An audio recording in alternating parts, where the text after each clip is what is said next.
Bagay na nagustuhan ko sa mga low cash out properties na ready for occupancy.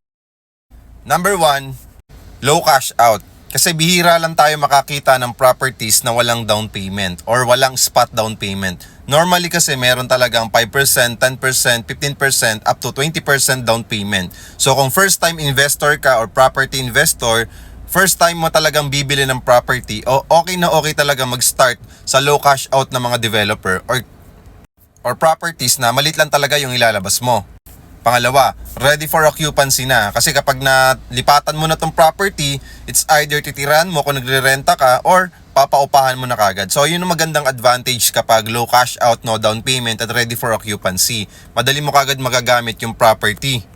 Pangatlo, hindi mo na kailangan mag-antay pa ng ilang taon bago mo lipatan yung property. Kasi nga, no down payment na. Kapag pre-selling kasi, kailangan mo talaga ng down payment dyan. Pero ang advantage nun, mura mo siya mabibili. Pero for me, mas okay na rin yung ready for occupancy kasi same lang siya ng use, okay? So, ba't pa ako mag-antay ng ilang taon kung kaya ko naman bumili ngayon? Okay, magagamit at mapapakinabangan ko na kagad yung unit. Pwedeng staycation or lipatan ko na kagad.